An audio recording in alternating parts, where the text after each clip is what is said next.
to share with you what to look out for and who to avoid if you're looking for an energy healer and you're not really sure who to choose. Because unfortunately, there's a lot of predators and frauds within the industry, and it can get a little weird out here, okay? And I want to help you avoid that. And at the end of this video, I'll share with you a few positives to look out for. Hi, I'm Nami. I do energy healing work and hypnotherapy to help women heal after toxic relationships. And I've been an intuitive energy healer for over 10 years now.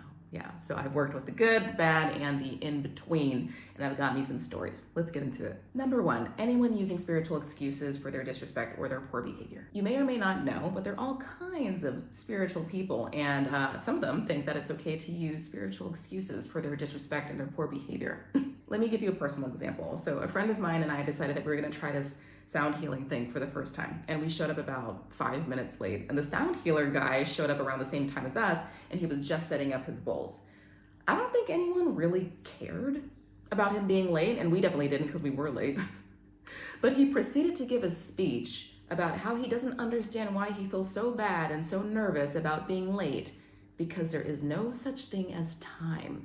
He goes, in the ethereal world, there is no time, and everything is happening all at once. So where do I care about time? Or if I'm late, time's not real. And then he went on to tell us about this time he was with this famous guru, and they were heading to an event that they organized, and the guru wanted to look at something, and they both ended up being 2 hours late for the event.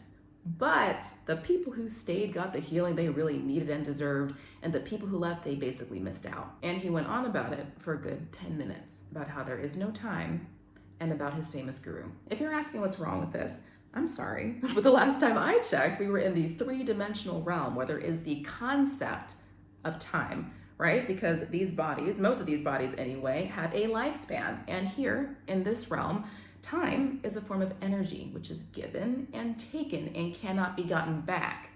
It's an exchange. So if I were holding an event stating I'm gonna be somewhere at a certain time, I would do my best to be on time. And if I was late, a simple I'm sorry I'm late with a small reason would suffice. Or if you didn't feel like apologizing, just say, thank you so much for waiting, I appreciate you. How would my clients feel if I showed up 2 hours late for their session and was like, oh my God, I don't know why I feel so bad about being late.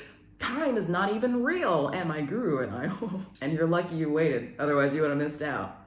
Not okay. While I agree you didn't have to feel bad about being late, there's other ways to handle it than make excuses and flaunt this famous guru you worked with so that you can make yourself feel better while disregarding people's time. And honestly, 5 minutes late isn't even that big of a deal, but he definitely turned it into one. So if anyone does something disrespectful or has poor behavior or simply just makes a mistake and they say that this spiritual thing justifies this and they're in the right because they worked with this famous guru who was also late, just know that this person has a hard time taking accountability and they don't respect your time. Number two, energy healers who project fear into your life. I knew this girl who was terrified because she had just had a reading with a psychic reader who told her that she was likely to die in a car accident and to be aware of traffic. This is what I'm not a big fan of when it comes to certain intuitive energy healers, fortune tellers, psychic readers, whatever, who project fear or something negative into a vulnerable person's energetic field. Y'all really have to understand the human mind. The thoughts that we think create the reality around us because thoughts and feelings are energy vibrating at a certain frequency, which then draws and attracts that same frequency to us. It's like people who say, I always get sick, are always getting sick. Or people who say, I'm broke all the time, but there's no good jobs, are usually broke all the time and can never find a good job. Or doctors who tell patients that they only have 3 months left to live, and the ones that believe it usually pass away in 3 months, and the ones that don't go on to live years after. People think manifestation is only about positive dreams and goals, but what you don't realize is that you're manifesting all the time. Those funky ass thoughts are attracting funky ass things, keeping you stuck in a funky ass life. Let me not even get into how a lot of those thoughts aren't even yours and they're just passed down through the programming of your family lineage and now they're just showing up in you. So if someone you're putting your trust in tells you that something negative is gonna happen, it's more likely to happen because you're now fueling this thought with negative energy, therefore it's more likely to show up in your physical world. So if I'm working with a client and I see something negative showing up in their future. I know it's just the result of their mindset and the energy that they're carrying at that current time. And instead of saying, I see this negative thing in your future and it's gonna happen, I usually say that, okay, I see some darkness or I see some heaviness happening here, but if you shift your mindset, you can get on track to that happier, healthier, high vibrational future that I know that you want and that I can also see for you. And then I might tell them what I see on the potential timelines and how they can shift their mindset so that they can address whatever heavy things are happening in their life. Because that's all fortune tellers and readers and intuitive healers are seeing, is a potential timeline. And the most prominent one that we see, it usually coincides with the client's current energetic frequency and mindset. If you open someone up who is putting their trust in you to the possibility that they can have a beautiful, abundant, bright future, and they begin to believe it and make action steps towards that, they change their timeline, and all is well. A few reasons some readers might install fear into their clients is because, one, they want their client to need them, and it guarantees that the client will come back whenever they're afraid or something is going wrong. And two, some readers might actually genuinely believe that what they're saying is a solid fact, and that's unfortunate. The human mind is extremely powerful. Those in the health and wellness industry need to be very mindful of that. We need to be very careful about what we say and how we say it, because we don't want people like manifesting darkness in their future.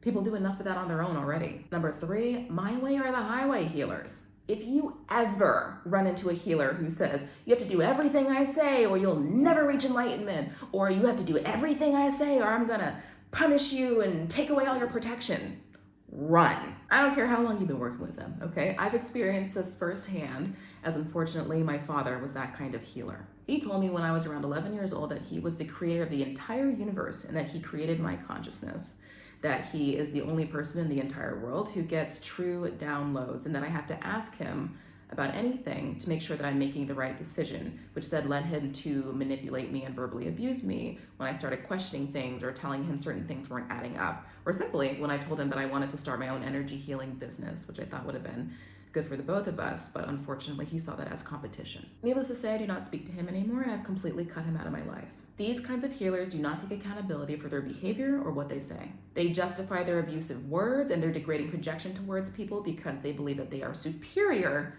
to everyone, and after all, they're God. Or they will tell you that whatever really f***ed up thing that they said was a false memory planted by dark entities, and that they would never say anything like that. They will prey on your fear, on your broken, vulnerable state, on your disconnect with yourself, pretend to be kind, loving, and nurturing, praise you and tell you that you're special, satisfying that wounded need for validation, gain your emotional trust, and then belittle you when you have a thought of your own or when you simply make a mistake. They might threaten to attack you with their spirits or curse your future if you decide to seek any advice outside of them. And if you believe that they can hurt you, then you are susceptible to their energetic attacks. But if you reject believing that they can hurt you and start believing in yourself and raising your vibration higher than whatever low frequency they're functioning on, no amount of bad juju can affect you. Negative emotions, thoughts, and energy have absolutely nothing on positive, high vibrational ones. It's like a force field that's created directly from the energy of your internal beliefs. My way or the highway people are narcissistic, culty people who have no intentions of helping you evolve and level up for your highest good.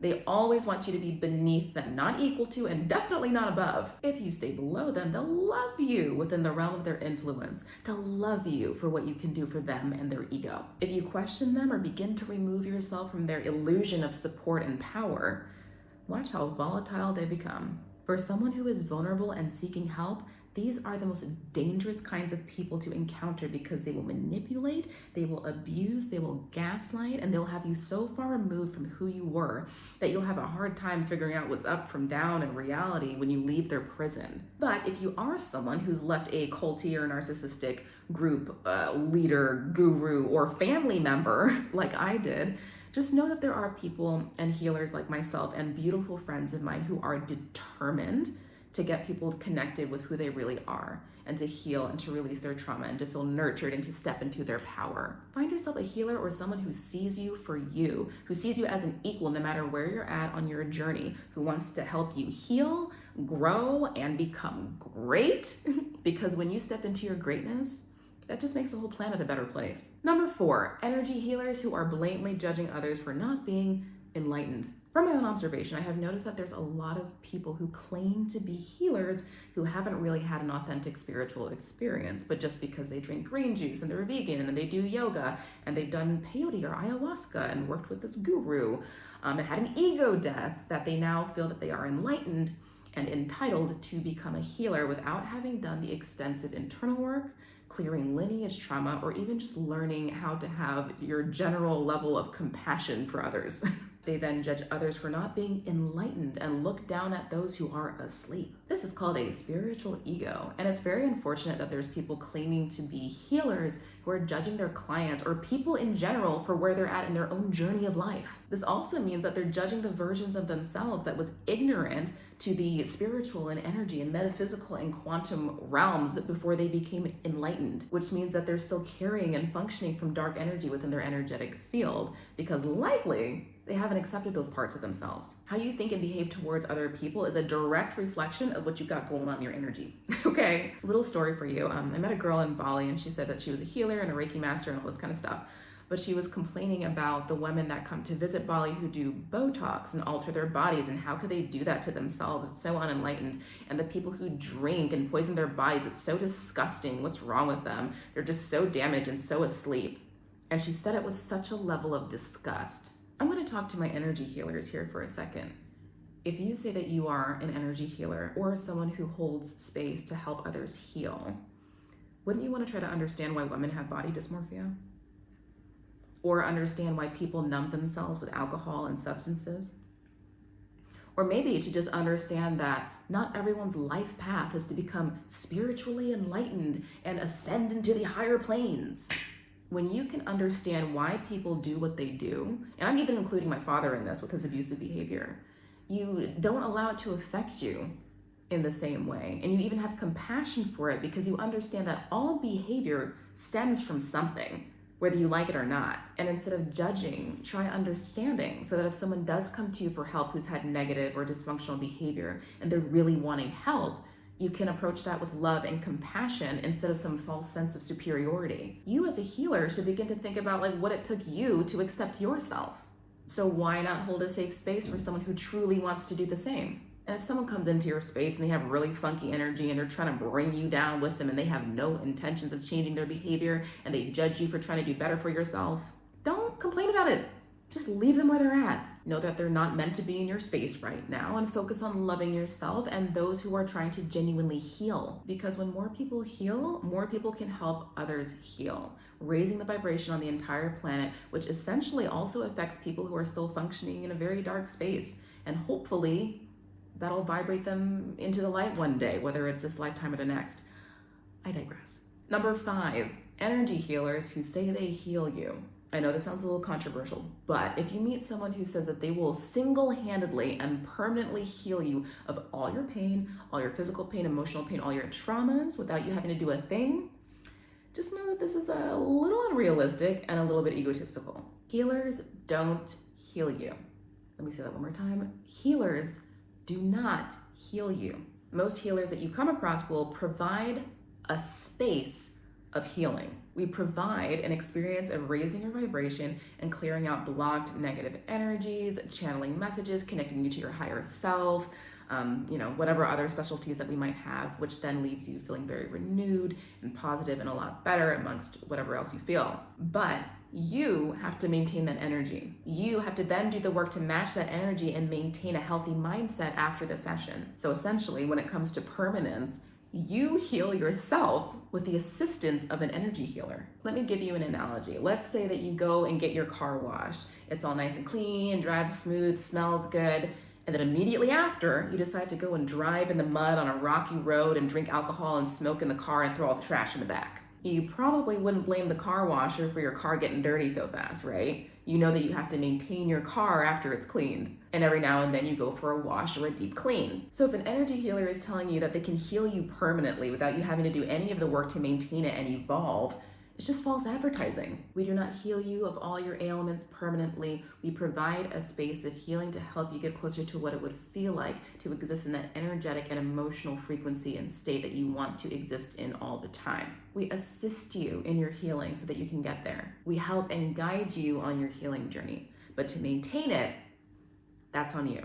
Other kinds of healers to avoid. For my vulnerable ladies, if a male healer tells you that you have to sleep with him in order to heal all your trauma because he is deeply connected to the divine universe and energy, he's a predator. Stay away. If an energy healer says to you, we were married in another lifetime, we were meant to connect in this one, pressuring you to be romantically involved with them and you're not feeling it, stay away. If an energy healer says that they are God or Jesus incarnated into one person, a healer who says you can't heal yourself, a healer who says you shouldn't listen to your intuition because you're always wrong instead of teaching you how to listen to your intuition, a healer who says it's going to take a long time for you to heal, but you should work with me because I'm the only one who can help you. Stay away. And be particularly discerning about using plant medicines or frog juice, okay, with male healers or shamans. I'm not saying that they're all bad news by any means.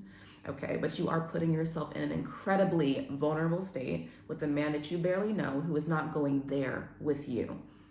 Okay, I've heard far too many abuse stories. Be discerning, be safe, and maybe bring someone with you. Positive things to look for. Here are a few things that I think make a good healer and can help you find a good one. First of all, check the reviews, see what people are saying. And if you don't trust the reviews, ask someone who's worked with them before. If they've got a business Facebook page like I do, real people leave real reviews, and you can literally see who left the review and send them a message. You'll always get the real deal from someone who's worked with them before. But again, everyone's experience is different. So again, be discerning. I might be biased, but I think for energy healers like myself who are newly promoting their businesses online and have a smaller following, despite having worked as an energy healer for many years, providing the option of a free consultation call is always a good sign. One, just to see if you'd work well together, and two, to see if what they offer is even what you need. And also just to gain some kind of rapport, right? See if this person vibes with you. Do they vibe? Now, if a healer is very established and reputable, I understand why they do not offer free consultation calls, because they probably already have a really big client list, and consultation calls would probably actually feed into their client time. And lastly, when in session, a good energy healer is someone who will listen to what you have to say and doesn't talk about themselves all the time. Sure, anecdotal stories are always good when it comes to taking advice from someone who has gone through and healed through what you're going through, or has helped other people heal through what you're going through, right? But if they're only talking about themselves and they're not addressing anything that you're saying, or they're flipping what you're saying back onto them every single time, That being said, if you as a client are rambling on in a very negative way, complaining and staying attached to very negative, limiting beliefs, taking up your time from the session, your healer should politely, or maybe even bluntly, sometimes step in and address what's being said, give a certain kind of perspective, and then guide you back into the healing. If you want to talk and complain just for the sake of complaining and vent, and you don't really actually want to work on the things that you're going through right now, you just want to complain about it and be stuck in your mood, this ain't the place to do it. Okay, go find yourself a therapist, or work in tandem with a therapist, a healer, or even a hypnotherapist who interrupts that negative thought loop when it's going on for a little too long and gives you a different perspective is actually doing you a favor, okay? We're helping you save time and money within your session so that you get the help that you need. Complaining incessantly and remaining attached to negative beliefs and not allowing any other perspectives to really come in isn't helping you. You want help to move forward, release your trauma, get over that toxic relationship? We are here to help. And if you have just got out of a toxic relationship and you want to stay out of it, check out my video here about 3 things that I wish I knew about healing after a breakup. And if you'd like to work with me, whether it's a one-on-one energy healing session, a reading, or my 3-month Healing After Heartache program, all the links are down below. Subscribe, like, share, all that good stuff. I love you and happy healing.